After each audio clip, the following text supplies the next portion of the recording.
your cup. Let's talk about 7 strategies, 7 ways that most people fall into one or two of these, and strategies of how they manage their life, how they negotiate through their relationships. The 8th way would be the desired way. The 8th strategy or way that you go through life would be to feel connected to yourself, to be authentically expressing yourself and your needs, to nurture yourself and trust yourself, like that. But these 7 are typically what most people do. Doesn't mean you can't learn how to do number 8, but these 7 are common for most people. You either fall into one or more than one. So just look while you're sipping your coffee, just look and listen. Wow, which one sounds like me? And then I want you to ask yourself, how has that been impacting my life, my whole life? Because the reason why one of these 7, or if you're in more than one, become a problem is because at some point they leave you feeling either really exhausted, they leave you feeling resentful, you feel overwhelmed, or you feel like you're not important, or you feel like you're not really expressing yourself. That's what happens when you're stuck in one of these 7 patterns. So here we go. The first one is the caretaker. And a person who is a caretaker believes that their self-worth comes from how they take care of others. There's nothing wrong with taking care of other people, obviously, but it's when we do it at the neglect of ourself, when we're only taking care of other people and not ourself, that's when the resentment and the burnout happens, right? But that person believes that the way to get love is by taking care of others. The second pattern is the overachiever. And that person has decided that the way to have self-worth, their sense of self-worth and their identity comes from achieving more things, more degrees, more awards, more anything, whatever it is. And that can be exhausting, obviously, but they believe that they're only worthy of love by their performance.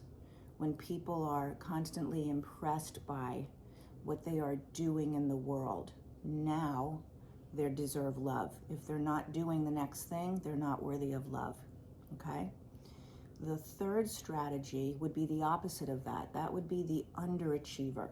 That would be someone who feels like if I keep myself invisible, if I keep myself small so that I don't outshine maybe the other people in my family, maybe my partner, I'll keep myself small and invisible. That's where their identity comes from. That's where they feel like they should be doing in the world. And their belief is that they will only be lovable if they're not rocking somebody else's boat, if they're staying invisible, okay? The next one is the rescuer, problem solver. That person has learned to always take on everybody else's problems. Here, I looked this up for you. Here, I figured it all out. All you have to do is just decide and go implement, or whatever it is. It can feel very controlling to people around them. And it also is exhausting because you're always looking to solve other people's problems. But the belief behind that is, I only get love if I solve your problems. If I'm not coming up with answers for you, I'm not worthy myself, okay? The next person is the life of the party. And that doesn't sound like a bad one. None of them are bad at surface level, but as I said, look at how's that been showing up in your life? Where has it gotten you? Where is it taking you in terms of exhaustion and joy and connection and authentic self, right?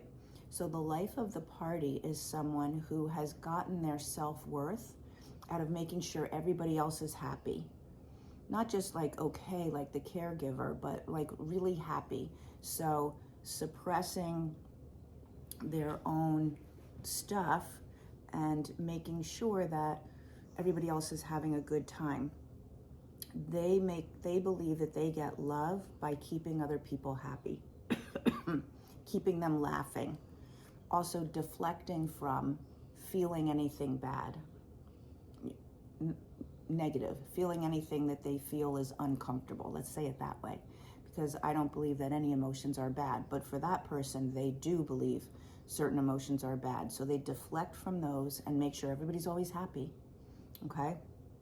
The next person is the yes person, and that person has learned that all of the wants and needs and being in service of others is what they need to do. And it's like the caregiver or the caretaker, they believe that they need to be selfless. When they start to do anything for themselves, they're feeling selfish.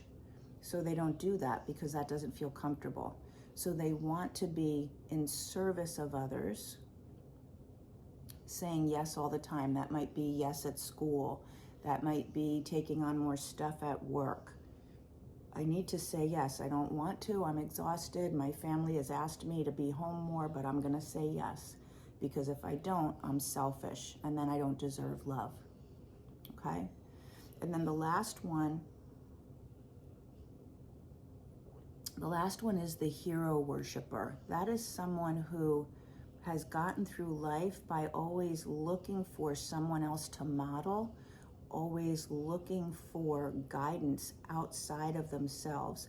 There's a belief that they can't trust their own inner self. They have learned how to reject their own needs, and so they're always looking for somebody else who has the answer. I'm not sure how to do it. You need to tell me. I don't know about this. I'm going to follow you. They've disconnected from the authority of themselves, from having sovereignty over their life and trusting who they are. So those 7 archetypes are ways that we learn to be that keep us stressed, burned out, disconnected, resentful, exhausted, affect our health. And again, as I mentioned in the beginning, the 8th pattern would be the desired one. That's when you return to trusting yourself, connecting with yourself, putting your needs first, not being in relationships where you have to take care of all the time or say yes to things all the time or keep performing and producing results. Whatever has been your thing. So in return to you, one of the big ways that my clients get their life back is by identifying these patterns. And you may just have identified yours, but then we go to work at what's underneath that.